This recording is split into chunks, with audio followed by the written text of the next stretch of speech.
ਸਤਿ ਸ਼੍ਰੀ ਅਕਾਲ ਪੰਜਾਬੀ ਰੇਡੀਓ ਤੇ Punjabi TV USA ਵੇਖ ਸੁਣ ਰਹੇ ਸਾਰੇ ਸਰੋਤਿਆਂ ਦਾ ਬਹੁਤ-ਬਹੁਤ ਸਵਾਗਤ ਹੈ। ਇਸ ਸਮੇਂ ਦੇ ਵਿਸ਼ੇਸ਼ ਪ੍ਰੋਗਰਾਮ ਖਬਰ ਤੇ ਨਜ਼ਰ ਦੇ ਵਿੱਚ। ਇਸ ਪ੍ਰੋਗਰਾਮ ਦੇ ਵਿੱਚ ਦਿਨ ਭਰ ਦੇਸ਼ ਭਰ ਦੇ ਨਾਲ ਜੁੜੀਆਂ ਹੋਈਆਂ ਜਿਹੜੀਆਂ ਚਰਚਿਤ ਖਬਰਾਂ ਰਹੀਆਂ ਨੇ ਉਹਨਾਂ ਤੇ ਚਰਚਾ ਕਰੀਦੀ ਹੈ ਤੇ ਚਰਚਾ ਕਰਦਿਆਂ ਖਬਰਾਂ ਦਾ ਵਿਸ਼ਲੇਸ਼ਣ ਕਰਨ ਦੇ ਲਈ ਸਾਡੇ ਨਾਲ ਸਾਥ ਹੁੰਦਾ ਹੈ ਸੀਨੀਅਰ ਪੱਤਰਕਾਰ ਮਿੰਟੂ ਗੁਰਸਰੀਆ ਜੀ ਦਾ। ਕਰਦੇ ਹਾਂ ਉਹਨਾਂ ਦਾ ਪ੍ਰੋਗਰਾਮ ਦੇ ਵਿੱਚ ਸਭ ਤੋਂ ਪਹਿਲਾਂ ਨਿੱਘਾ ਸਵਾਗਤ।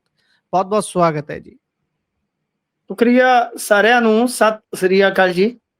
ਸਤਿ ਸ਼੍ਰੀ ਅਕਾਲ ਜੀ। ਅੱਜ ਦੇ ਪ੍ਰੋਗਰਾਮ ਦੇ ਸਪਾਂਸਰਸ ਦਾ ਕਰਦੇ ਚੱਲੀਏ ਸਭ ਤੋਂ ਪਹਿਲਾਂ ਧੰਨਵਾਦ। ਖਾਲਸਾ ਇੰਸ਼ੋਰੈਂਸ ਲੰਬੇ ਸਮੇਂ ਤੋਂ ਇੰਸ਼ੋਰੈਂਸ ਦੇ ਖੇਤਰ ਦੇ ਵਿੱਚ ਸੇਵਾਵਾਂ ਨਿਭਾ ਰਹੇ ਨੇ। ਤੁਸੀਂ ਵੀ ਸੰਪਰਕ ਕਰ ਸਕਦੇ ਹੋ। ਨੰਬਰ ਹੈ 408 272 2500। ਟਿਰਕਿਆਣਾ ਇਮੀਗ੍ਰੇਸ਼ਨ ਲਾ ਫਰਮ। ਜੇ ਟਿਰਕਿਆਣਾ ਹੁਣਾਂ ਨਾਲ ਸੰਪਰਕ ਕਰ ਸਕਦੇ ਹੋ ਕਿਸੇ ਵੀ ਤਰ੍ਹਾਂ ਦੀ ਇਮੀਗ੍ਰੇਸ਼ਨ ਦੇ ਬਾਬਤ ਸਲਾਹ ਕਰਨ ਦੇ ਲਈ। Krishan Dhanota Yuba City, Baljinder Singh Nijjar Woodland. GN lube ਵਾਲੇ ਟਰੱਕ ਵਾਸ਼ ਕਰਦੇ ਨੇ, ਆਇਲ ਚੇਂਜ ਕਰਦੇ ਨੇ, ਏਅਰ ਬ੍ਰੇਕਸ ਦਾ ਕੰਮ ਤਸੱਲੀ ਬਖਸ਼ ਕਰਦੇ ਨੇ। ਤੁਸੀਂ ਇਹਨਾਂ ਦੇ ਕੋਲੋਂ ਨਵੇਂ ਪੁਰਾਣੇ ਟਾਇਰ ਵੀ ਖਰੀਦ ਸਕਦੇ ਹੋ। ਲੋਕੇਸ਼ਨ ਸੈਂਟਾਨੇਲਾ ਦੀ ਹੈ। ਨਿੰਮਾ ਸਹੋਤਾ ਹੁਣਾਂ ਦਾ ਨੰਬਰ ਹੈ 209 277 0113। Jaswinder Singh Nagra, Roseville, Avtar Singh Sangha Yuba City, Baldev Singh Kang Yuba City. ਬਹੁਤ ਬਹੁਤ ਧੰਨਵਾਦ ਹੈ ਸਾਰੇ ਸਪਾਂਸਰਸ ਦਾ। ਹੁਣ ਰੁਕ ਕਰਦੇ ਆ ਮਿੰਟੂ ਜੀ ਖਬਰਾਂ ਦਾ। ਤਾਂ ਲੋਕਲ ਬਾਡੀ ਚੋਣਾਂ ਜਿਹੜੀਆਂ ਇਸ ਸਮੇਂ ਕਾਗਜ਼ ਨਾਮਜ਼ਦਗੀਆਂ ਭਰੀਆਂ ਜਾ ਰਹੀਆਂ ਨੇ ਉਹਨਾਂ ਦੇ ਵਿੱਚ ਵੱਖ-ਵੱਖ ਥਾਵਾਂ ਤੋਂ ਬਹੁਤ ਤਗੜੀਆਂ ਤਸਵੀਰਾਂ ਸਾਹਮਣੇ ਆ ਰਹੀਆਂ ਨੇ। ਕਿਤੇ ਤਾਂ ਐਮਐਲਏਆਂ ਨੂੰ ਧੋਇਆ ਜਾ ਰਿਹਾ ਹੈ, ਸਾਬਕਾ ਮੰਤਰੀਆਂ ਨੂੰ ਧੋਇਆ ਜਾ ਰਿਹਾ ਹੈ, ਜਿਹੜਾ ਕਿ ਅਸੀਂ ਵੀ ਉਸ ਦੀ ਨਿੰਦਾ ਕਰਦੇ ਹਾਂ। ਇਹ ਜ਼ਾਬਤੇ 'ਚ ਰਹਿ ਕੇ ਹਰੇਕ ਚੀਜ਼ ਹੋਣੀ ਚਾਹੀਦੀ ਹੈ। ਜੇਕਰ ਤੁਸੀਂ ਕਿਸੇ ਚੀਜ਼ ਦਾ ਵਿਰੋਧ ਵੀ ਕਰਨਾ ਹੈ ਉਹ ਵੀ, ਤੇ ਜੇਕਰ ਤੁਸੀਂ ਕੋਈ ਆਪਣੀ ਗੱਲ ਵੀ ਰੱਖਣੀ ਹੈ। ਤੇ ਦੂਜੇ ਪਾਸੇ ਮਜੀਠੇ ਤੋਂ ਵੀ ਤਸਵੀਰਾਂ ਆਈਆਂ ਜਿੱਥੇ ਮਜੀਠੀਆ ਹੁਣੇ ਤਲਖ ਨਜ਼ਰ ਆਏ। ਇੱਧਰ ਮੈਂ ਹੁਣੇ ਹੀ ਦੇਖ ਰਿਹਾ ਸੀ ਨਵੇਂ ਸ਼ਹਿਰ ਦੇ ਵਿੱਚ ਵੀ ਰਾਤ ਦਾ ਇਹ ਧਰਨਾ ਹੁਣ ਵੀ ਧਰਨਾ ਲਾ ਕੇ ਬੈਠੇ ਹੋਏ ਨੇ। ਰਾਤ ਹਨੇਰਾ ਹੋਣ ਦੇ ਬਾਵਜੂਦ ਵੀ ਭਾਈ ਕੈਂਸਲ ਜਿਹੜੇ ਕੀਤੇ ਨੇ ਪੇਪਰ ਕਿਸ ਆਧਾਰ ਤੇ ਕੀਤੇ ਨੇ ਇਹ ਦੱਸੋ। ਇਹ ਚੱਲੀ ਕੀ ਜਾਂਦਾ ਹੈ ਜੀ। ਇਹ ਚੋਣ ਸੁਧਾਰਾਂ ਦਾ ਹਰ ਵਾਰ ਰੌਲਾ ਪੈਂਦਾ ਹੈ ਦੇਸ਼ ਭਰ ਦੇ ਵਿੱਚ ਜਦੋਂ ਗੱਲ ਹੁੰਦੀ ਹੈ ਵੀ ਭਾਈ ਅਸੀਂ ਸਭ ਤੋਂ ਵੱਡੀ ਡੈਮੋਕ੍ਰੇਸੀ ਆ ਨੰਬਰ ਦੇ ਹਿਸਾਬ ਦੇ ਨਾਲ। ਪਰ ਜਦੋਂ ਵੀ ਕੋਈ ਚੋਣਾਂ ਹੁੰਦੀਆਂ ਨੇ ਇੰਨੀਆਂ ਖਾਮੀਆਂ ਇੰਨੀਆਂ ਗਲਤੀਆਂ ਨਜ਼ਰ ਆਉਂਦੀਆਂ ਨੇ, ਫਿਰ ਚੋਣ ਸੁਧਾਰ ਕਿੱਥੇ ਹੁੰਦੇ ਨੇ? ਗੁਰਪ੍ਰੀਤ, ਨੀਅਤ 'ਚ ਸੁਧਾਰ ਹੋਏਗਾ ਤੇ ਨੀਤੀ 'ਚ ਸੁਧਾਰ ਹੋਣਾ ਹੈ ਨਾ। ਬਿਲਕੁਲ। ਪ੍ਰੋਬਲਮ ਤੇ ਇੱਥੇ ਆ। ਅੱਛਾ, ਆਪਾਂ ਸ਼ੁਰੂਆਤ ਕਰ ਲਈਏ। ਇੱਕ ਭੇਡ ਨੂੰ ਤੁਸੀਂ ਮਿਸ ਕਰ ਦਿੱਤਾ ਆਪਣੀ ਭੂਮਿਕਾ 'ਚ। ਬੜੀ ਖੂਬਸੂਰਤ ਭੂਮਿਕਾ ਬੰਨਦੇ ਹੋ ਤੁਸੀਂ। ਉਹ ਭੇਡ ਸੀ ਜਿਹੜਾ ਆਪਾਂ ਦੇਖਿਆ ਹੈ ਕੁਲਬੀਰ ਜ਼ੀਰਾ ਵਰਸਸ ਗੁਰਪ੍ਰੀਤ ਸੇਖੋਂ। ਉਹ ਬੜਾ ਜ਼ਬਰਦਸਤ ਭੇਡ ਹੋਇਆ ਉੱਥੇ ਵੀ ਆਸ਼ੂ ਬੰਗੜ ਦੀਆਂ ਤੁਹਾਨੂੰ ਪਤਾ ਹੀ ਹੈ ਸੱਟਾਂ ਕਿਸ ਤਰ੍ਹਾਂ ਵਾਇਰਲ ਹੋਈਆਂ। ਫਿਰ ਉਸ ਤੋਂ ਬਾਅਦ ਦੋਸ਼ ਲੱਗਾ ਕਿ ਗੁਰਪ੍ਰੀਤ ਦੇ ਸਾਥੀਆਂ ਨੇ, ਸਮਰਥਕਾਂ ਨੇ ਉਸ ਪਰ ਹਮਲਾ ਕੀਤਾ। ਤਾਂ ਉਹ ਵਾਇਲੈਂਸ ਦੀ ਵੀ ਅਸੀਂ ਨਿੰਦਾ ਕਰਦੇ ਹਾਂ। ਪਰ ਉਸ ਤੋਂ ਬਾਅਦ ਤੁਸੀਂ ਦੇਖਿਆ ਹੋਣਾ ਗੁਰਪ੍ਰੀਤ ਕੇ ਬਿਲੋ ਦੀ ਬੈਲਟ ਜਾ ਕੇ ਸਮੇਤ ਕਾਂਗਰਸ ਪ੍ਰੈਜ਼ੀਡੈਂਟ ਰਾਜਾ ਵੜਿੰਗ ਜੀ, ਕੁਲਬੀਰ ਜੀਰਾ ਉਹ ਨਿੱਜੀ ਹਮਲਿਆਂ ਤੇ ਉਤਰੇ ਹੋਤੇ।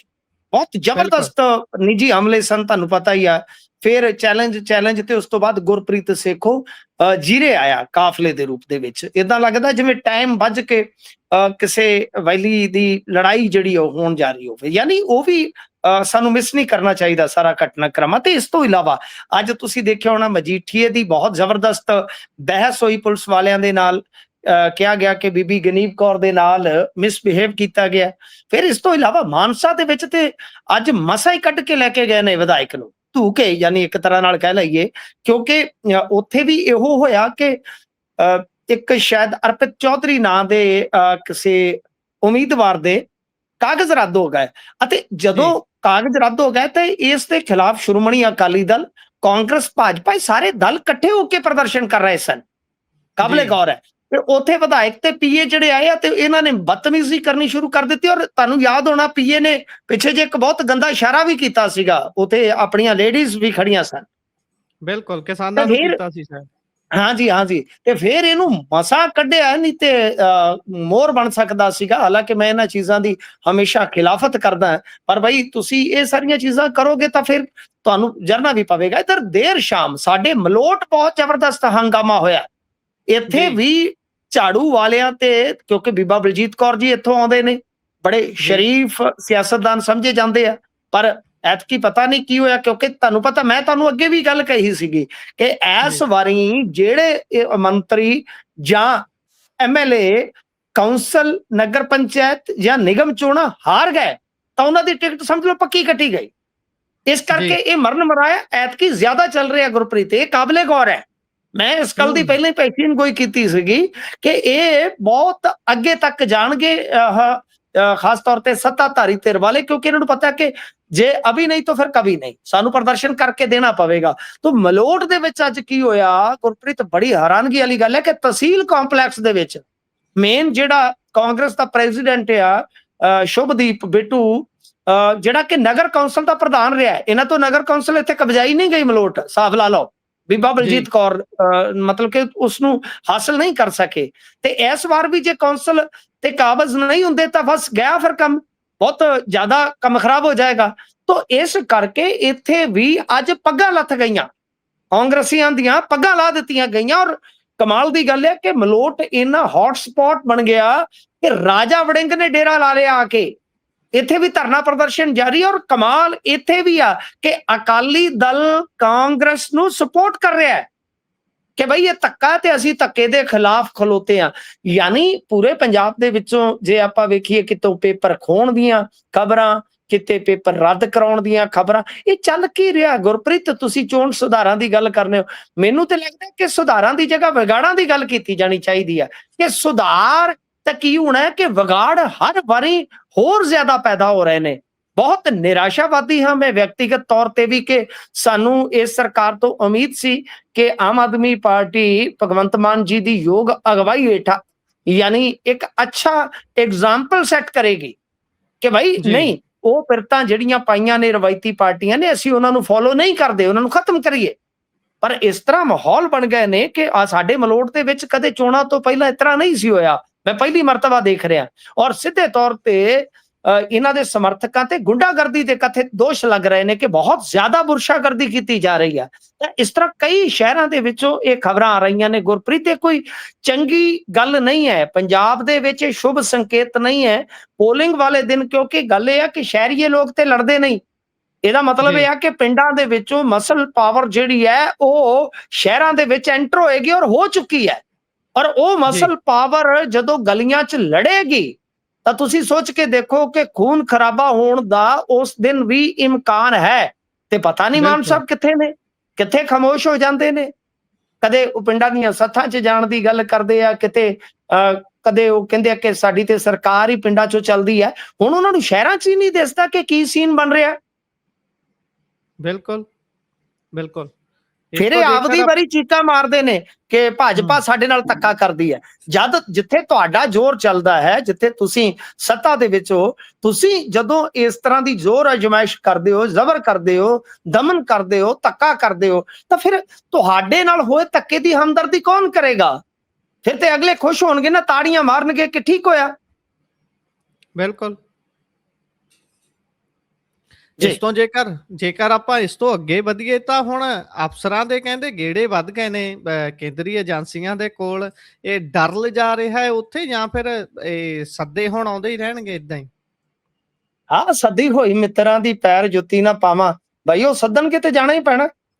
ਬਿਲਕੁਲ।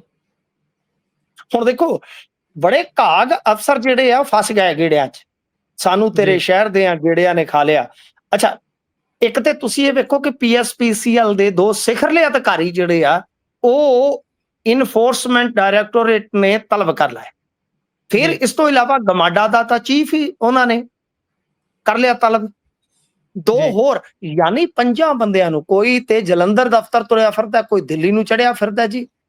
ਸਮਝ ਤੋਂ ਬਾਹਰ ਹੋਈਆਂ ਪਈਆਂ ਨੇ ਖੇਡਾਂ। ਔਰ ਕਮਾਲ ਦੀ ਗੱਲ ਇਹ ਆ ਕਿ ਅੱਜ ਇੱਕ ਸੁਨਿਆਰ ਦਾ ਕਾਰੋਬਾਰ ਕਰਨ ਵਾਲੇ ਕਾਰੋਬਾਰੀ ਤੇ ਵੀ ਰੇਡ ਹੋਈ ਆ। ਬੜੀ ਇੰਟਰਸਟਿੰਗ ਕਹਾਣੀ ਬਣ ਰਹੀ ਆ ਗੁਰਪ੍ਰੀਤ ਕਿ ਦੇਖੋ, ਕੁਝ ਅਫਸਰ ਤੇ ਪਹਿਲਾਂ ਹੀ ਰਡਾਰ ਤੇ ਹਨ, ਜਿੱਦਾਂ ਲਾ ਲਓ ਕਿ ਅਮਰੂਦ ਘੁਟਾਲਾ, ਲਿਕਰ ਪਾਲਿਸੀ, PRTC ਦੀ ਭਰਤੀ, ਯਾਨੀ ਕੁਝ ਚੀਜ਼ਾਂ ਪਹਿਲਾਂ ਹੀ ਰਡਾਰ ਤੇ ਹਨ, ਉਹ ਕਿਸੇ ਵੇਲੇ ਵੀ ਖੁੱਲ ਸਕਦੀਆਂ। ਸਕਾਲਰਸ਼ਿਪ ਮਾਮਲਾ ਹੈ, ਯਾਨੀ ਕੁਝ ਅਫਸਰ ਜਿਹੜੇ ਪਹਿਲਾਂ ਹੀ ਰਡਾਰ ਤੇ ਚੱਲ ਰਹੇ ਸਨ। HS ਭੁੱਲਰ ਵਾਲੇ ਮਾਮਲੇ ਨੇ ਹੋਰ ਵੀ ਕੰਬਾ ਦਿੱਤੇ।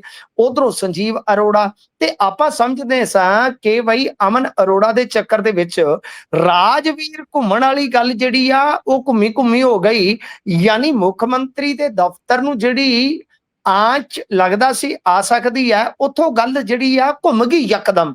ਪਰ ਏਦਾਂ ਲੱਗਦਾ ਕਿ ਗੱਲ ਹਾਲੇ ਘੁੰਮੀ ਨਹੀਂ, ਕਿਉਂਕਿ ਜੇ ਤੁਸੀਂ ਵੇਖੋਗੇ ਤਾਂ ਗਮਾਡਾ ਦੇ ਚੀਫ ਨੂੰ ਸੱਦਣ ਦਾ ਮਤਲਬ ਕੀ ਹੋਇਆ ਕਿ ਜਿਹੜਾ CLU ਵਾਲਾ ਕਾਂਡ ਹੈ, ਜਿਹਦੀ ਆਪਾਂ ਬਹੁਤ ਵਾਰੀ ਗੱਲ ਕੀਤੀ ਆ, ਚੇਂਜ ਆਫ ਲੈਂਡ ਯੂਜ਼ਿੰਗ, ਜਿਹਦਾ ਕਿ ਆਪਣੀ ਆਡੀਅנס ਦੇ ਵਿੱਚੋਂ ਵੀ ਕੁਝ ਸੱਜਣ ਜਿਹੜੇ ਆ ਨਾ, ਉਹ ਇੱਥੇ ਮੋਹਾਲੀ ਦੇ ਆਸ-ਪਾਸ ਦੇ ਰਹਿਣ ਵਾਲੇ ਨੇ, ਚੰਡੀਗੜ੍ਹ ਦੇ ਨੇੜੇ ਦੇ।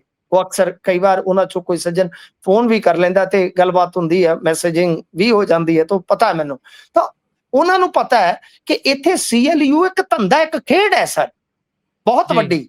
ਤਾਂ ਇਹਦਾ ਮਤਲਬ ਹੈ ਕਿ ਰੀਅਲ ਅਸਟੇਟ ਦੇ ਕਾਰੋਬਾਰੀਆਂ ਨੂੰ ਇਹ ਜਿਹੜੀ CLU ਦੀ ਜ਼ਰੂਰਤ ਹੁੰਦੀ ਆ, ਉਹਦੇ ਬਦਲੇ ਕੀ ਕੁਝ ਦੇਣਾ ਪੈਂਦਾ ਹੈ। ਜੇ ਉਹਦੀ ਜਾਂਚ ਪੜਤਾਲ ਖੁੱਲਦੀ ਹੈ ਤੇ ਕਹਾਣੀ ਪਹੁੰਚਾਓ ਕਿ ਫਿਰ ਉੱਥੇ ਆ ਜਾਏਗੀ ਨਾ ਗੁਰਪ੍ਰੀਤ।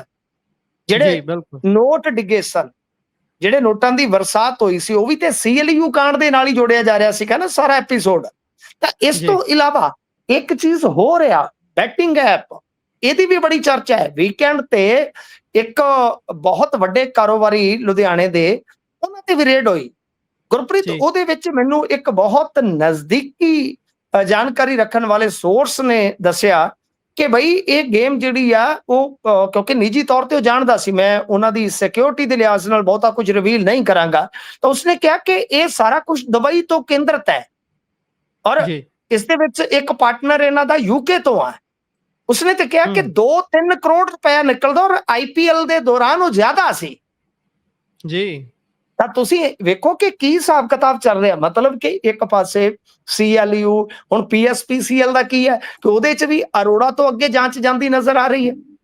ਦੇਖੋ, ਅਰੋੜਾ ਨੂੰ ਇਹਨਾਂ ਨੇ ਮੰਤਰੀ ਬਣਾਇਆ ਔਰ ਕਮਾਲ ਦੀ ਗੱਲ ਹੈ ਕਿ ਅੱਜ ਅਰੋੜਾ ਨੂੰ ਜਦੋਂ ਜੇਲ੍ਹ ਭੇਜਿਆ ਗਿਆ ਤੇ ਉਹਦੀਆਂ ਭਾਵੁਕਤਾ ਵਾਲੀਆਂ ਤਸਵੀਰਾਂ ਵਾਇਰਲ ਹੋਈਆਂ ਔਰ ਜਿਹੜੇ ਮਤਲਬ ਕੇਜਰੀਵਾਲ ਸਾਹਿਬ ਹੈ, ਉਹ ਉਹਨਾਂ ਨੂੰ ਦੇਸ਼ ਭਗਤ ਦੱਸ ਰਹੇ ਨੇ। ਕਮਾਲ ਦੀ ਗੱਲ ਆ।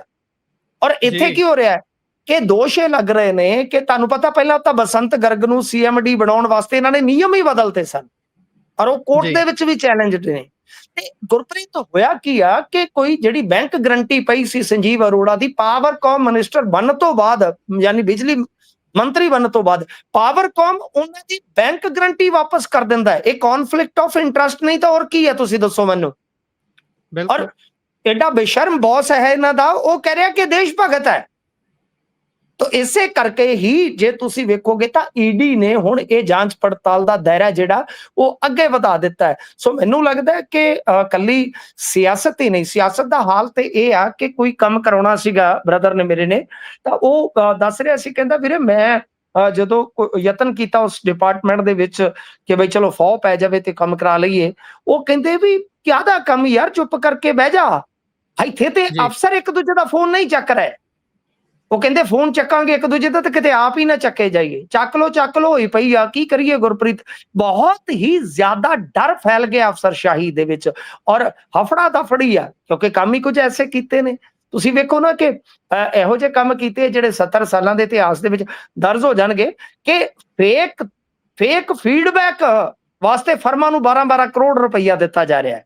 ਉਹ ਕੱਲ ਨੂੰ ਜਾਂਚ ਪੜਤਾਲ ਦੀ ਜ਼ਦ ਚ ਜਦੋਂ ਆਉਣਗੇ ਤੇ ਉਹ ਟੈਂਡਰ ਕਿਸ ਤਰ੍ਹਾਂ ਅਲਾਟ ਹੋਏ ਨੇ, ਇਹ ਸਾਰੀਆਂ ਚੀਜ਼ਾਂ ਖੁੱਲ ਸਕਦੀਆਂ ਨੇ ਕੱਲ ਨੂੰ। ਜੀ ਬਿਲਕੁਲ।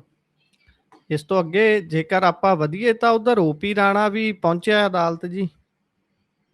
ਹਾਂਜੀ, OP ਰਾਣਾ, ਅਸੀਂ ਦੱਸ ਦਈਏ ਆਡੀਅנס ਨੂੰ ਕਿ ਉਹੀ OP ਰਾਣਾ ਜਿਹੜਾ ਗੱਭਰੂ ਫਰਾਰ ਚੱਲਦਾ, ਜਿਵੇਂ ਫੁੱਫੜ ਫਰਾਰ ਚੱਲਦਾ ਸੀਗਾ, ਇਹ ਹੈਗਾ OP ਸਿੰਘ ਰਾਣਾ, ਜਿਹੜੇ ਵਿਜੀਲੈਂਸ ਤੇ ਚੀਫ ਹੈ। ਉਹਨਾਂ ਦਾ ਏਦਾਂ ਕਹਿ ਲਓ ਜਿਵੇਂ ਸਿਆਸਤ ਦੇ ਵਿੱਚ ਗੁਰਪ੍ਰੀਤ PA ਨਹੀਂ ਹੁੰਦਾ, ਉਹ ਕਹਿ ਸਕਦੇ ਆ ਨਾ ਆਪਾਂ ਵੀ ਉਹਨਾਂ ਦੇ ਰੀਡਰ PA ਹੁੰਦੇ ਆ ਅਫਸਰਾਂ ਦੇ, ਜਿੱਦਾਂ ਸਿਆਸਤਦਾਨਾਂ ਦੇ ਨਾਲ PA OSD ਵਗੈਰਾ ਲੱਗੇ ਹੁੰਦੇ ਨੇ।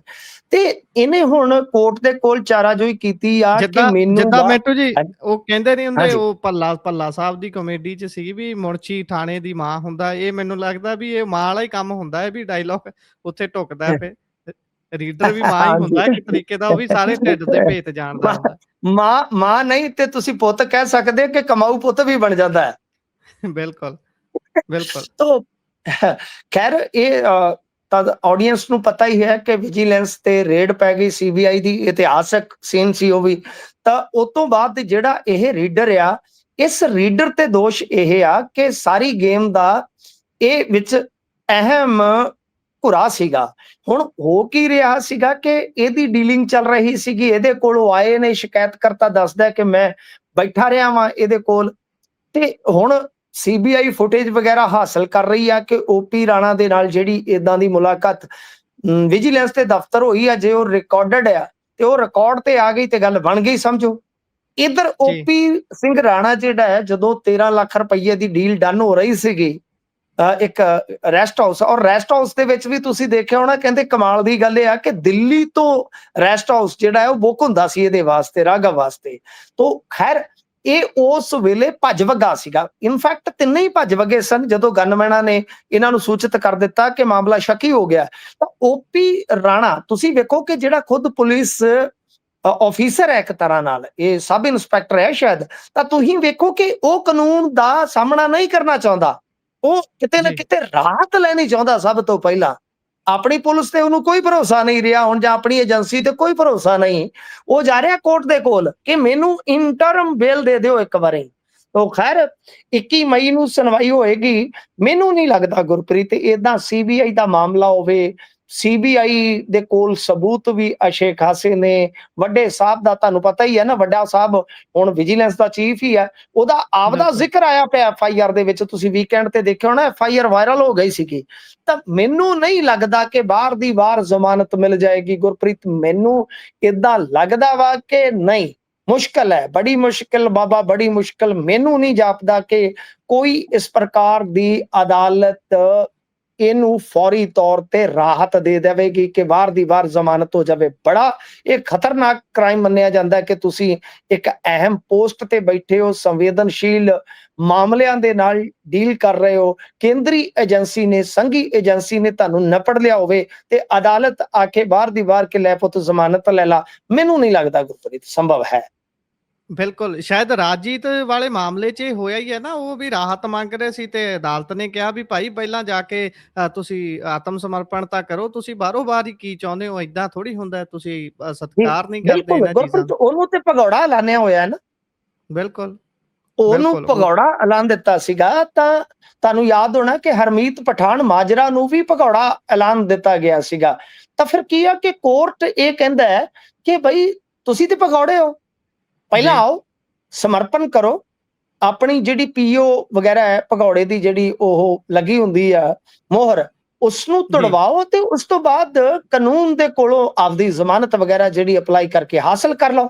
ਸੋ ਇਹ ਪ੍ਰੋਸੀਜਰ ਹੁੰਦਾ। ਬਿਲਕੁਲ ਤੁਹਾਡੀ ਗੱਲ ਦਰੁਸਤ ਹੈ ਕਿ ਇਸ ਤਰ੍ਹਾਂ ਕੋਰਟ ਕਹਿ ਸਕਦਾ ਹੈ, ਕੋਰਟ ਦਾ ਹੁਕਮ ਆ ਸਕਦਾ ਹੈ ਕਿ ਭਾਈ ਤੁਸੀਂ ਸਰੈਂਡਰ ਕਰੋ, ਇਸ ਮਾਮਲੇ ਦੇ ਵਿੱਚ ਜਾਂਚ ਪੜਤਾਲ ਦੇ ਵਿੱਚ ਸ਼ਮੂਲੀਅਤ ਕਰੋ। ਜੀ ਬਿਲਕੁਲ, ਪਹਿਲਾਂ ਤੁਸੀਂ ਆਓ ਤੇ ਫਿਰ ਦੇਖਦੇ ਹਾਂ ਵੀ ਅਗਲਾ ਕੰਮ ਅਦਾਲਤ ਦਾ ਹੈ, ਉਹਨਾਂ ਨੇ ਦੇਣੀ ਹੈ ਤੁਹਾਨੂੰ ਬਾਹਰੋਂ ਬਾਹਰ ਜਾਂ ਨਹੀਂ। ਖੈਰ ਅੱਗੇ ਵਧੀਏ ਤਾਂ ਉਧਰ ਤਰਨਤਾਰਨ ਵੀ ਪਹੁੰਚ ਗਈ ਜੀ ਈਡੀ, ਉੱਥੇ ਰੇਡ ਹੋਈ ਹੈ ਈਡੀ ਦੀ। ਹਾਂਜੀ, ਉਹੀ ਤੇ ਆਪਾਂ ਗੱਲਾਂ ਕਰ ਰਹੇ ਹਾਂ ਸਭ ਕਿ ਜੀ ਈਡੀ ਦੀਆਂ ਜਿਹੜੀਆਂ ਰੇਡਾਂ ਨੇ ਉਹ ਬਹੁਤ ਤਾਬੜਤੋੜ ਪੈ ਰਹੀਆਂ ਨੇ, ਬਹੁਤ ਤਾਬੜਤੋੜ। ਤਾਂ ਇਹਦੇ ਵਿੱਚ ਤੇ ਜੇ ਆਪਾਂ ਵੇਖੀਏ ਕਿ ਮਾਝੇ 'ਚ ਜੇ ਜਾਂਚ ਪੜਤਾਲ, ਹੁਣ ਦੇਖੋ ਮਾਝੇ ਦੇ ਵਿੱਚ ਐਨਸੀਬੀ ਵੀ ਬਹੁਤ ਜ਼ਿਆਦਾ ਐਕਟਿਵ ਹੈ। ਤੁਹਾਨੂੰ ਪਤਾ ਨਾਰਕੋਟਿਕਸ ਕੰਟਰੋਲ ਬਿਊਰੋ ਹੈ ਜਿਹੜਾ, ਉਹ ਵੀ ਧੜਾ ਧੜ ਛਾਪੇ ਮਾਰ ਰਹੀ ਹੈ, ਮਤਲਬ ਕਿ ਕੇਸ ਖੋਲ ਰਹੀ ਹੈ। ਉਹ ਤੇ ਤੁਸੀਂ ਐ ਸਮਝੋ ਕਿ ਥੋੜਾ ਜਿਹਾ ਕੰਮ ਉਹਨਾਂ ਦਾ ਨਾ ਢਿੱਲਾ ਇਸ ਕਰਕੇ ਪੈ ਗਿਆ ਕਿ ਉਹਨਾਂ ਨੇ ਇੱਕ ਸਿੱਖ ਨੌਜਵਾਨ ਜਿਹੜਾ BSF ਦੇ ਵਿੱਚ ਤੈਨਾਤ ਸੀਗਾ, ਉਹ ਕੁੱਟ-ਕੁੱਟ ਕੇ ਮਾਰ ਦਿੱਤਾ। ਜਦੋਂ ਜੀ ਕੁੱਟ-ਕੁੱਟ ਕੇ ਮਾਰ ਦਿੱਤਾ ਤਾਂ ਐਨਸੀਬੀ ਵਾਲਿਆਂ ਤੇ ਪਰਚਾ ਹੋ ਗਿਆ ਸੀਗਾ ਜੀ।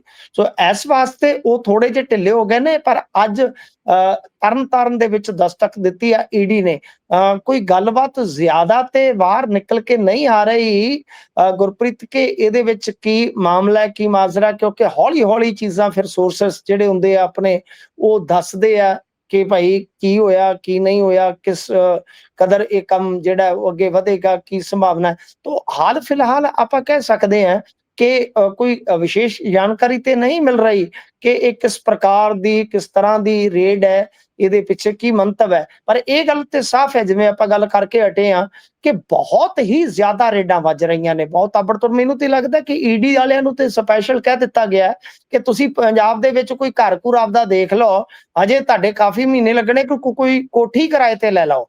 ਕਿ ਐਵੇਂ ਤੁਸੀਂ ਦਿੱਲੀ ਨੂੰ ਆਓਗੇ ਫਿਰ ਉਧਰ ਨੂੰ ਜਾਓਗੇ, ਯਾਨੀ ਇਸ ਤਰ੍ਹਾਂ ਦਾ ਕੰਮ ਬਣਿਆ ਪਿਆ ਤਾਂ ਪਤਾ ਹੀ ਨਹੀਂ ਲੱਗਦਾ। ਮੈਂ ਜਿਵੇਂ ਤੁਹਾਨੂੰ ਅੱਗੇ ਦੱਸਿਆ ਕਿ ਇੰਨੀਆਂ ਰੇਡਾਂ ਵੱਜ ਰਹੀਆਂ ਕਿ ਪੰਜਾਬ ਦਾ ਕੁਝ ਮੀਡੀਆ ਤੇ ਉਦਾਂ ਬੇਈਮਾਨ ਆ, ਉਹ ਤੇ ਜੀ, ਵੈਸੇ ਵੀ ਇਦਾਂ ਦੀ ਕਵਰੇਜ ਨਹੀਂ ਦਿੰਦਾ, ਤੇ ਕੁਝ ਪੱਤਰਕਾਰਾਂ ਨੂੰ ਪਤਾ ਹੀ ਨਹੀਂ ਲੱਗ ਰਿਹਾ ਕਿ ਕਿੱਥੇ ਕਿੱਥੇ ਰੇਡ ਵੱਜ ਰਹੀ ਆ।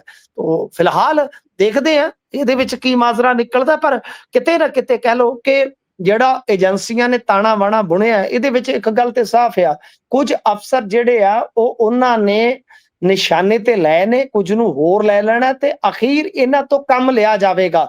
ਕਿਉਂ? ਕਿਉਂਕਿ ਇਹ ਤੁਹਾਨੂੰ ਮੈਂ ਦੱਸ ਦਿੰਨਾ ਕਿ ਬੰਗਾਲ ਦੇ ਵਿੱਚ ਮਮਤਾ ਬੈਨਰਜੀ ਨੂੰ ਬੜਾ ਹੀ ਇਸ ਗੱਲ ਦਾ ਮਾਣ ਸੀ ਕਿ ਸਰਕਾਰ ਤਾਂ ਮੇਰੀ ਹੈ ਨਾ, ਮਸ਼ੀਨਰੀ ਦੀ ਮਾਲਕ ਮੁਖਤਿਆਰ ਤਾਂ ਮੈਂ ਆ ਨਾ। ਪਰ ਜਿਵੇਂ ਹੀ ਕੋਡ ਆਫ ਕੰਡਕਟ ਲੱਗਾ ਗੁਰਪ੍ਰੀਤ, ਜਿਵੇਂ ਜਿਵੇਂ ਗਿਆਨੇਸ਼ ਕੁਮਾਰ ਹੋਰਾਂ ਦੇ ਹੱਥ ਵਾਗਡੋਰ ਆਈ, ਤੁਸੀਂ ਦੇਖੋ ਕਿ ਉਹ ਜਿਹੜੇ ਪਹਿਲਾਂ ਹੀ ਸੈੱਟ ਕੀਤੇ ਅਫਸਰ ਸਨ, ਫਿਰ ਉਹਨਾਂ ਦੇ ਨਾਲ ਜਿਹੜੇ ਆ ਹੋਰ ਲਾ ਦਿੱਤੇ ਗਏ, ਉਹਨਾਂ ਨੂੰ ਬਦਲ ਕੇ ਉਹ ਬੰਦੇ ਜਿਹੜੇ ਕਿ ਭਾਜਪਾ ਦੇ ਨਾਲ ਬਿਲਕੁਲ ਕਹਿ ਲਓ ਕਿ ਦਿਲ ਨਾਲ ਦਿਲ ਮਿਲਾ ਕੇ ਚੱਲ ਰਹੇ ਸਨ, ਤਾਂ ਸਾਰੀ ਮਸ਼ੀਨਰੀ ਦਾ ਕੰਟਰੋਲ ਉਹਨਾਂ ਦੇ ਕੋਲ ਆ ਗਿਆ। ਔਰ ਜਿਸ ਵੇਲੇ ਉਹਨਾਂ ਦੇ ਕੋਲ ਉਹ ਕੰਟਰੋਲ ਆ ਗਿਆ ਗੁਰਪ੍ਰੀਤ, ਫਿਰ ਆਗੇ ਕੀ ਗੇਮ ਤੇ ਤੁਸੀਂ ਵੇਖੀ ਹੈ ਨਾ ਕਿ ਉਹਦੇ ਕਿੱਦਾਂ ਪਲਟ ਗਈ ਸੀਗੀ।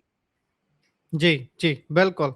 ਇਸ ਤੋਂ ਅੱਗੇ ਜੇਕਰ ਚੱਲੀਏ ਤਾਂ ਗੱਲ ਅਰੋੜਾ ਹੋਣਾ ਦੀ ਕਰ ਲੈਂਦੇ ਆ ਇੱਕ ਵਾਰ ਮੁੜ ਤੋਂ। ਅਰੋੜਾ ਹੋਣਾ ਨੂੰ ਅੱਜ ਜੇਲ੍ਹ ਭੇਜਿਆ ਤੇ ਗਿਆ, ਤੇ ਉਹਨਾਂ ਦੀਆਂ ਜਿਹੜੀਆਂ ਤਸਵੀਰਾਂ ਆ ਰਹੀਆਂ ਨੇ ਭਾਵੁਕਤਾ ਵਾਲੀਆਂ, ਉਹ ਆਪ ਬਾਹਰ ਕੱਢੀਆਂ ਜਾ ਰਹੀਆਂ ਨੇ, ਜਾਂ ਫਿਰ ਇਹ ਪਲਾਂਟਡ ਚੀਜ਼ਾਂ ਵੀ ਬਹੁਤ ਕਰਦੇ ਨੇ ਨਾ ਇਹ, ਵੀ ਭਾਈ ਅਸੀਂ ਦਰਸਾਉਣਾ ਵੀ ਉਹ ਤਾਂ ਦੇਸ਼ ਦਾ ਸੱਚਾ ਨਾਗਰਿਕ ਹੈ, ਦੇਸ਼ ਭਗਤ ਹੈ, ਉਹ ਤਾਂ ਬਹੁਤ ਲੜਾਈ ਲੜ ਰਿਹਾ ਡਟ ਹੂੰ। ਕੇ। ਹਾਂਜੀ, ਅਰੋੜਾ ਨੂੰ ਜੇਲ੍ਹ ਭੇਜ ਦਿੱਤਾ ਹੈ। ਤੇ ਅਰੋੜਾ ਵਾਲਾ ਕੇਸ ਵੀ ਆਪਾਂ ਦੇਖ ਲਿਆ ਕਿ ਅੱਗੇ ਚੱਲੇਗਾ। ਬਿਲਕੁਲ ਤੁਹਾਡੀ ਗੱਲ ਸਹੀ ਹੈ। ਔਰ ਅਰੋੜਾ ਜਿਸ ਨੂੰ ਇੱਥੇ ਮੈਂ ਵੇਖਿਆ ਕਿ ਰੱਬ ਯਾਦ ਨਹੀਂ ਸੀਗਾ, ਅੱਜ ਬਹੁਤ ਹੀ ਬੁਰੀ ਹਾਲਤ 'ਚ ਮੈਨੂੰ ਲੱਗਦਾ ਕਿ ਸ਼ਾਇਦ ਇਹ ਤਸਵੀਰਾਂ ਜਿਹੜੀਆਂ ਨੇ ਉਹ ਪਲਾਂਟਡ ਤਰੀਕੇ ਨਾਲ ਤੇ ਬਾਹਰ ਨਹੀਂ ਆਈਆਂ ਗੁਰਪ੍ਰੀਤ, ਜਿਸ ਤਰ੍ਹਾਂ ਦੀਆਂ। ਬਹੁਤ ਹੀ ਟੁੱਟਾ ਹੋਇਆ ਇਨਸਾਨ ਨਜ਼ਰ ਆ ਰਿਹਾ ਸੀ, ਐਡਾ ਹੰਕਾਰ ਹੋ ਗਿਆ ਸੀ ਅਰੋੜਾ ਨੂੰ।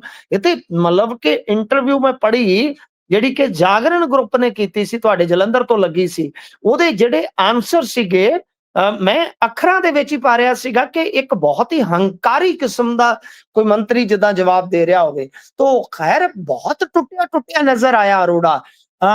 ਅੱਛਾ, ਇੱਕ ਖਬਰ ਜਿਹੜੀ ਮੈਂ ਕਹਿੰਦਾ ਕਿ ਹੋਰ ਵੀ, ਕਿਉਂਕਿ ਇਸ ਖਬਰ ਨੂੰ ਤੇ ਆਪਾਂ ਇੱਥੇ ਛੱਡ ਦਈਏ ਤੇ ਠੀਕ ਹੋਏਗਾ। ਅਰੋੜਾ ਦਾ ਪਰਿਵਾਰ ਗਿਆ, ਦੇਖੋ ਗੱਲ ਇਹ ਆ ਕਿ ਜਦੋਂ ਬੰਦਾ ਇਦਾਂ ਦੀ ਮੁਸੀਬਤ ਦੇ ਵਿੱਚ ਫਸ ਜਾਂਦਾ, ਜਦੋਂ ਧੀਆਂ ਪੁੱਤ ਆਉਂਦੇ ਨੇ, ਜਦੋਂ ਬੱਚੇ ਮਿਲਦੇ ਨੇ, ਤਾਂ ਫਿਰ ਜ਼ਾਹਰਾ ਜੀ ਗੱਲ ਹੈ ਇੱਥੇ ਤੇ ਮੇਰਾ ਮਤਲਬ ਸਿੱਧਾ ਕਹਿ ਲਓ ਕਿ ਥੋੜਾ ਜਿਹਾ ਹਮਦਰਦੀ ਵਾਲਾ ਪੱਖ ਵੀ ਹੈ ਅਰੋੜਾ ਸਾਹਿਬ ਦੇ ਨਾਲ ਕਿ ਜਦੋਂ ਧੀਆਂ ਪੁੱਤਰ ਏਦਾਂ ਆਉਂਦੇ ਨੇ, ਤੁਸੀਂ ਜੁਡੀਸ਼ੀਅਲ ਕਸਟਡੀ 'ਚ ਹੋਵੋ ਜਾਂ ਰਿਮਾਂਡ ਵਗੈਰਾ 'ਚ ਹੋਵੋ, ਤਾਂ ਬੰਦਾ ਥੋੜਾ ਇਮੋਸ਼ਨਲੀ ਵੀਕ ਤੇ ਹੋ ਹੀ ਜਾਂਦਾ ਹੈ। ਪਰ ਅਹਿਮ ਗੱਲ ਸੀਗੀ ਜਿਹੜੀ ਆਪਾਂ ਗੱਲ ਕਰੀਏ ਤਾਂ ਸਵਾਲ ਜਵਾਬ ਜਿਹੜੇ ਉੱਥੇ ਹੋਏ ਨੇ ਉਹ ਕਾਫੀ ਕਹਿ ਲਓ ਕਿ ਬਹਿਸ ਬਸਈਆ ਉੱਥੇ ਹੋਇਆ ਜੁਡੀਸ਼ੀਅਲ ਕਸਟਡੀ ਦੇ ਸਮੇਂ ਨੂੰ ਲੈ ਕੇ, ਫਿਰ ਰਿਮਾਂਡ ਦੀ ਮੰਗ ਕੀਤੀ ਗਈ ਉਸ ਚੀਜ਼ ਨੂੰ ਲੈ ਕੇ।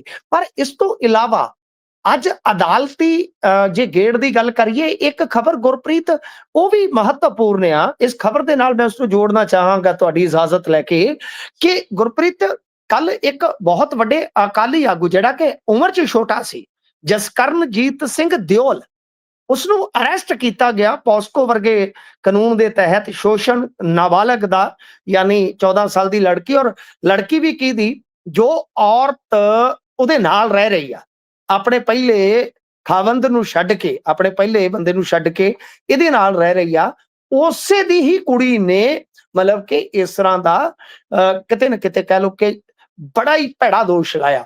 ਅੱਛਾ, ਹੁੰਦਾ ਕੀ ਆ ਕਿ ਉਹਦੇ ਵਿੱਚ ਅੱਜ ਬਲਤੇਜ ਪੰਨੂ ਜੀ ਲੰਮੀ ਚੌੜੀ ਪ੍ਰੈਸ ਕਾਨਫਰੰਸ ਕਰਦੇ ਔਰ ਅਕਾਲੀਆਂ ਦਾ ਗੁੱਡਾ ਬੰਨਦੇ ਨੇ ਕਿ ਅਕਾਲੀ ਤਾਂ ਅੱਜ ਕੱਲ ਇਹੋ ਜਿਹੇ ਹੀਰੇ ਰੱਖਦੇ ਆ ਕਿ ਜਿਹੜੇ ਚਕਲਾ ਚਲਾਉਂਦੇ ਆ। ਗੋਗੇ ਦਾ ਉਹ ਤੁਹਾਨੂੰ ਪਤਾ ਨਾ, ਇੱਕ ਅਕਾਲੀ ਫੜਿਆ ਗਿਆ ਸੀਗਾ। ਅੱਛਾ, ਇਸ ਬੰਦੇ ਦੀ ਵੀ ਗੱਲ ਕੀਤੀ ਕਿ ਵੇਖੋ ਕਿਸ ਤਰ੍ਹਾਂ ਦੇ ਗੰਦੇ ਦੋਸ਼, ਕਿਸ ਤਰ੍ਹਾਂ ਦੇ ਗੰਦੇ ਕਾਰੇ ਕਰਦੇ ਨੇ। ਅੱਛਾ, ਕਮਾਲ ਦੀ ਗੱਲ ਗੁਰਪ੍ਰੀਤ ਇਹ ਹੋਈ ਕਿ ਜਿਸ ਤਰ੍ਹਾਂ ਹੀ ਇਹਨਾਂ ਨੇ ਪ੍ਰੈਸ ਕਾਨਫਰੰਸ ਕੀਤੀ, ਕੁਝ ਮਿੰਟ ਬਾਅਦ ਹੀ ਇੱਕ ਖਬਰ ਆਉਂਦੀ ਹੈ। ਖਬਰ ਇਹ ਆਉਂਦੀ ਹੈ ਕਿ ਅਦਾਲਤ ਦੇ ਵਿੱਚ ਇਹਨਾਂ ਦੀ ਪੁਲਿਸ ਦੀ ਇਹ ਜਿਹੜੀ ਗ੍ਰਿਫਤਾਰੀ ਉਹ ਹੀ ਡਿੱਗ ਪੈਂਦੀ ਆ। ਕਿਉਂ? ਕਿਉਂਕਿ ਪੁਲਿਸ ਨੇ ਜੋ ਗ੍ਰਿਫਤਾਰੀ ਦਾ ਅਧਿਕਾਰਤ ਤੌਰ ਤੇ ਕਹਿ ਲਓ ਕਿ ਰਸਮੀ ਇੱਕ ਪ੍ਰੋਸੀਜਰ ਫੋਲੋ ਕਰਨਾ ਸੀ, ਉਸ ਨੂੰ ਵੀ ਫੋਲੋ ਨਹੀਂ ਕੀਤਾ। ਦੇਖੋ ਕਿੱਡੀ ਨਮੋਸ਼ੀ ਵਾਲੀ ਗੱਲ ਆ ਕਿ ਜਿਸ ਮੁੱਦੇ ਨੂੰ ਇਹਨਾਂ ਨੇ ਬਹੁਤ ਵੱਡਾ ਬਣਾਇਆ, ਔਰ ਵੱਡਾ ਬਣਦਾ ਵੀ ਹੈ, ਇਖਲਾਕ ਨਾਲ ਜੁੜਦਾ ਹੈ, ਸਿਆਸਤ ਨਾਲ ਜੁੜਦਾ ਹੈ, ਕਾਨੂੰਨ ਨਾਲ ਜੁੜਦਾ ਹੈ, ਇਸ ਗੱਲ ਦੇ ਵਿੱਚ ਕੋਈ ਸ਼ੱਕ ਨਹੀਂ, ਕੋਈ ਦੋ ਰਾਏ ਨਹੀਂ ਹੈ, ਉਹਦਾ ਬਣਦਾ ਵੀ ਇਹੋ ਜਿਹਾ। ਪਰ ਉਹ ਇਲਜ਼ਾਮ ਹੁੰਦੇ ਨੇ, ਤੇ ਇਸ ਇਲਜ਼ਾਮ ਦੇ ਵਿੱਚ ਕਿਤੇ ਨਾ ਕਿਤੇ ਚਰਚਾ ਸੀ ਕਿ ਲੁਧਿਆਣੇ ਦੀ ਅੰਦਰੂਨੀ ਰਾਜਨੀਤੀ ਨੇ ਗੇਮ ਖੇਡੀ ਆ, ਤੇ ਇੱਕ ਨੇਤਾ ਦਾ ਖਾਸ ਤੌਰ ਤੇ ਨਾਂ ਆਉਂਦਾ ਹੈ। ਉਹ ਪਹਿਲਾਂ ਵੈਸੇ ਤੇ ਅੱਜ ਵੀ ਅਕਾਲੀ ਦਲ 'ਚ ਹੀ ਆ, ਤੇ ਉਹਦਾ ਅਕਾਲੀ ਦਲ 'ਚੋਂ ਬਗਾਵਤ ਕਰ ਗਏ, ਤੁਹਾਨੂੰ ਪਤਾ ਲੱਗ ਹੀ ਗਿਆ ਹੋਣਾ। ਤਾਂ ਉਹਨਾਂ ਦਾ ਨਾਂ ਆ ਰਿਹਾ ਸੀਗਾ। ਖੈਰ ਉਹਦੇ ਵਿੱਚ ਕਿੰਨੀ ਕੁ ਸੱਚਾਈ ਹੈ ਮੈਂ ਨਹੀਂ ਕਹਿ ਸਕਦਾ, ਪਰ ਸੋਸ਼ਲ ਮੀਡੀਆ ਤੇ ਖੂਬ ਚਰਚੇ ਹੋਏ। ਤਾਂ ਕਹਿਣ ਦਾ ਮਤਲਬ ਇਹ ਆ ਕਿ ਐਡਾ ਵੱਡਾ ਮੁੱਦਾ ਬਣਾਇਆ ਗਿਆ, ਔਰ ਇਹ ਵੀ ਨਹੀਂ ਵੇਖਿਆ ਗਿਆ ਪੰਨੂ ਜੀਵਨਿਓ ਕਿ ਉਹਨਾਂ ਤੇ ਵੀ ਕਦੇ ਇਸ ਤਰ੍ਹਾਂ ਦੇ ਦੋਸ਼ ਲੱਗੇ ਸਨ, ਬਾਅਦ ਦੇ ਵਿੱਚ ਉਹ ਬਾਇਜ਼ਤ ਬਰੀ ਹੋ ਜਾਂਦੇ ਆ। ਤਾਂ ਇਹਦੇ ਵਿੱਚ ਕੀ ਹੋਇਆ ਕਿ ਐਡਾ ਵੱਡਾ ਮੁੱਦਾ ਜਿਹੜਾ ਇਹਨਾਂ ਦੇ ਹੱਥ ਆਇਆ, ਤਾਂ ਪੁਲਿਸ ਨੇ ਮਿੱਟੀ ਕਰਤਾ ਜੀ। ਹੁਣ ਪੁਲਿਸ ਦਾ ਡਿਪਾਰਟਮੈਂਟ ਤੇ ਭਗਵੰਤ ਮਾਨ ਜੀ ਕੋਲੇ ਕਿ ਭਾਈ ਏਦਾਂ ਕਿੱਦਾਂ ਹੋ ਸਕਦਾ, ਜੇ ਇਹ ਐਡਾ ਗੰਭੀਰ ਮਸਲਾ ਸੀ ਤਾਂ ਇੱਕ ਦੋਸ਼ੀ, ਇੱਕ ਮੁਲਜ਼ਮ ਜਿਹੜਾ ਤੁਸੀਂ ਫੜਿਆ, ਉਹ ਮਿੰਟਾਂ ਦੇ ਵਿੱਚ ਛੁੱਟ ਜਾਵੇ। ਤੇ ਮੇਰੇ ਖਿਆਲ ਦੇ ਨਾਲ ਇਹ ਵੀ ਖਬਰ ਕੋਈ ਅੱਜ ਦੀ ਛੋਟੀ ਖਬਰ ਨਹੀਂ ਸੀਗੀ ਗੁਰਪ੍ਰੀਤ।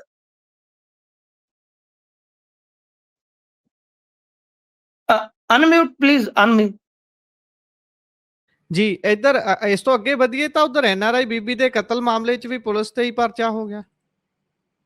ਹਾਂਜੀ ਹਾਂਜੀ, ਅੱਛਾ ਇਹ ਵੀ ਬੜਾ ਇੰਟਰਸਟਿੰਗ ਮਾਮਲਾ। ਤੁਹਾਨੂੰ ਯਾਦ ਹੋਣਾ ਹੈ ਕਿ ਇੱਕ ਐਨਆਰਆਈ ਔਰਤ ਜਿਹੜੀ ਕਿ ਕਿਸੇ ਦੇ ਨਾਲ ਸੰਬੰਧ ਦੇ ਵਿੱਚ ਸੀ, ਸ਼ਾਇਦ ਬੰਦਾ ਇੰਗਲੈਂਡ ਸੀ ਜੇ ਮੈਂ ਗਲਤ ਨਹੀਂ ਆ, ਤੇ ਉਹ ਵੀ ਆਮ ਆਦਮੀ ਪਾਰਟੀ ਦੇ ਨਾਲ ਹੀ ਕਿਸੇ ਸਮੇਂ ਕਹਿ ਲਓ ਕਿ ਜੁੜਿਆ ਹੋਇਆ ਸੀਗਾ। ਹੁਣ ਪਤਾ ਨਹੀਂ ਹੈਗਾ ਸੀਗਾ ਕਿ ਨਹੀਂ, ਤੇ ਦੋਸ਼ ਲੱਗਾ ਸੀਗਾ ਕਿ ਉਹਨੇ ਉਹ ਮਰਵਾਤੀ। ਉਹਦੇ ਵਿੱਚ ਕੀ ਹੋਇਆ ਵਾ ਕਿ ਜਿਹੜੇ ਦੋਸ਼ੀ ਆ, ਉਹਨਾਂ ਨੇ ਜਦੋਂ ਜਾ ਕੇ ਉੱਥੇ ਉਹਨਾਂ ਚੋਂ ਕਿਸੇ ਨੇ ਬੇਲ ਅਪਲਾਈ ਕੀਤੀ, ਤਾਂ ਉਹਦੇ ਵਿੱਚ ਇਹ ਕਿਹਾ ਗਿਆ ਕਿ ਜਿਸ ਗਵਾਹ ਦੇ ਬਿਆਨ ਦਰਜ ਕੀਤੇ ਗਏ ਨੇ, ਤਾਂ ਉਹਦੀ ਮੌਤ ਜਿਹੜੀ ਆ ਉਹ ਪਹਿਲਾਂ ਹੀ ਹੋ ਚੁੱਕੀ ਹੈ। ਉਹਦੀ ਮੌਤ ਪਹਿਲਾਂ ਹੋ ਚੁੱਕੀ ਹੈ, ਤੇ ਉਹਦੀ ਮੌਤ ਤੋਂ 4-5 ਮਹੀਨਿਆਂ ਬਾਅਦ ਉਹਦਾ ਬਿਆਨ ਦਰਜ ਕੀਤਾ ਜਾ ਰਿਹਾ ਡੇਟ ਪਾ ਕੇ। ਵੇਖੋ ਕਿੱਡੀ ਨਲਾਇਕੀ ਆ ਯਾਰ, ਕਿੱਡੀ ਨਲਾਇਕੀ ਆ। ਹੁਣ ਇਸ ਕੇਸ ਦੇ ਵਿੱਚ ਦੇਖੋ ਪੁਲਿਸ ਵਾਲਿਆਂ ਤੇ ਹੀ ਮਾਮਲਾ ਖੁੱਲ ਗਿਆ। ਅਦਾਲਤ ਤੇ ਦੇਖੋ ਨਾ, ਜੇ ਇਹੋ ਜਿਹੀ ਕੁਤਾਹੀ ਕਰੋਗੇ, ਅਦਾਲਤ ਨੇ ਤਾਂ ਮਾਮਲਾ ਖੋਲ ਹੀ ਦੇਣਾ ਪੁਲਿਸ ਵਾਲਿਆਂ ਤੇ। ਹੁਣ ਪੁਲਿਸ ਵਾਲੇ ਤੇ ਇਹੋ ਜਿਹੇ ਹੋ ਗਏ ਨੇ ਕਿ ਇਹ ਤੇ ਕਿਸੇ ਵੀ ਸਰਕਾਰ ਦੇ ਵਿੱਚ ਜੇ ਕਹਿ ਲਈਏ ਨਾ ਕਿ ਨਹੀਂ ਟਿਕਦੇ। ਅੱਜ ਤੁਸੀਂ ਵੇਖੋ ਇੱਕ QR ਕੋਡ ਤੇ ਹੀ ਰਿਸ਼ਵਤ ਲਈ ਜਾਂਦਾ ਸੀਗਾ, ਕਮਾਲ ਦੀ ਗੱਲ ਹੈ। ਇਹ ਵੀ ਇੱਕ ਕਮਾਲ ਹੀ ਆ ਨਾ, ਕੋਈ ਡਰ ਹੀ ਨਹੀਂ, ਕੋਈ ਭੈ ਹੀ ਨਹੀਂ ਹੈ ਕਿ QR ਕੋਡ ਤੇ ਜਦੋਂ ਤੁਸੀਂ ਸਕੈਨ ਕਰਾ ਕੇ ਕਿਸੇ ਤੋਂ ਰਿਸ਼ਵਤ ਲਵੋਗੇ, ਉਹ ਤੇ ਆਪ ਹੀ ਰਿਕਾਰਡ ਤੇ ਆ ਗਿਆ, ਉਹਦੇ ਤੁਹਾਡੇ ਖਿਲਾਫ ਕੇਸ ਹੀ ਬੜਾ ਤਗੜਾ ਬਣ ਗਿਆ। ਤਾਂ ਪੁਲਿਸ ਇੱਥੇ ਬਦਨਾਮੀ ਤੋਂ ਬਿਲਕੁਲ ਨਹੀਂ ਡਰਦੀ। ਤਾਂ ਇਹ ਦੋ ਜਣਿਆਂ ਤੇ ਮਾਮਲਾ ਅਦਾਲਤ ਨੇ ਖੋਲ ਦਿੱਤਾ, ਐਸੀ ਕਿ ਤੈਸੀ ਕਰ ਦਿੱਤੀ ਇਹਨਾਂ ਨੇ ਇਸ ਕੇਸ ਦੀ ਵੀ ਗੁਰਪ੍ਰੀਤ। ਬਿਲਕੁਲ। ਇਸੇ ਦੇ ਨਾਲ ਪ੍ਰੋਗਰਾਮ ਦਾ ਸਮਾਂ ਇੱਥੇ ਹੀ ਸਮਾਪਤ ਹੁੰਦਾ। ਤੁਸੀਂ ਜੁੜੇ ਜਾਣਕਾਰੀਆਂ ਸਾਂਝੀਆਂ ਕੀਤੀਆਂ, ਬਹੁਤ ਬਹੁਤ ਧੰਨਵਾਦ ਜੀ। ਧੰਨਵਾਦ।